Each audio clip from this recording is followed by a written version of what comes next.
Hello বন্ধুরা, good morning. কাটোয়াতে তোমাদের স্বাগত। আমি চলে গেছিলাম কার্তিক লড়াইতে, কার্তিক পুজো দেখতে কাটোয়াতে। তো সেখানেই এই ব্লগটা করা, তোমার কার্তিক পুজোর ব্লগ। এটা এখানটায় মানে আমি শুনেছি কাটোয়া এই জায়গাটাতে কার্তিক পুজো খুব বড় করে হয়। দেখো কত বড়, কত সুন্দর প্যান্ডেল করেছে।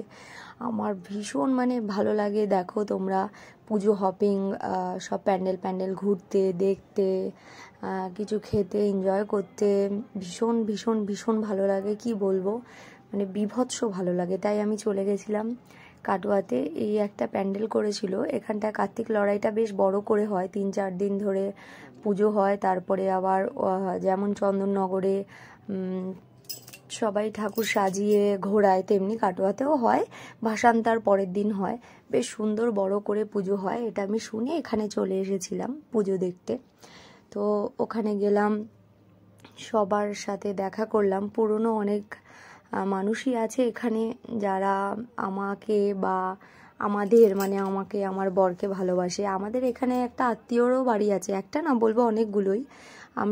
আমি যখন ছোট ছিলাম তখন আমি এখানটায় আসতাম কার্তিক পুজো দেখতে, বাট বড় হয়ে তেমনভাবে আসিনি। কিন্তু আমার বর যেহেতু কাটোয়াতে জব করতো, সেই সূত্রে অনেকজনের সাথে পরিচয় হয়েছিল। তো তার ডাকেই আর কি এখানে আসা। এখানে কাটোয়াতে অরিজিৎ আছে, অন্নপূর্ণা মা আছে, মানে আমাদের একটা মাসি আছে, আর ওর বন্ধু বান্ধব কিছু দাদারা আছে। তাদের সাথে দেখা করতে এখানে পুজো দেখতেই চলে আসা। তো অরিজিৎ আমাদের ঘুরিয়ে ঘুরিয়ে পুরো পুজোটাই দেখায়। যখনই আমরা কাটোয়াতে পা রাখি তখন সবার আগে ওই হয় না, একটা হাজির হয়ে যায় দাদা বৌদিকে নিতে আসার জন্য, দাদা বৌদিকে ঘুরতে নিয়ে যাওয়ার জন্য এদিক ওদিক, মানে বিভিন্ন জায়গায় কি খাবে, কি করবে, কোথায় যাবে, কোনটা বেস্ট আছে, কোনটা ভালো হবে, সব কিছু ওই দেখে ওখানে।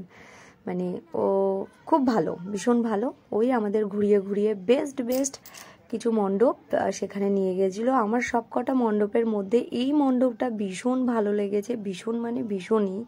মানে কতটা সুন্দর ডেকোরেশন করেছে, কতটা সুন্দর মানে জিনিসটা বানিয়েছে, কতটা ভালো কালারফুল লাইটিং করেছে।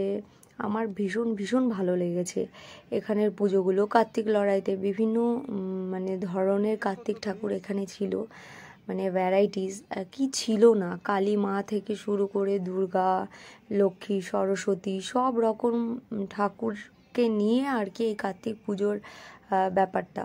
তো আমি তোমাদের একটা নতুন ব্লগে বেশ সুন্দর করে মানে বিভিন্ন বিভিন্ন ধরনের ঠাকুরকে নিয়ে যে কার্তিক পুজোটা, সেটাও তোমাদের দেখাবো।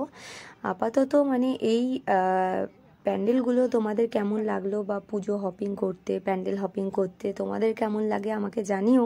আর আমার ভিডিও দেখে তোমরা লাইক শেয়ার অবশ্যই করো, আর আমার পাশে থেকো, তাহলেই হবে। টাটা।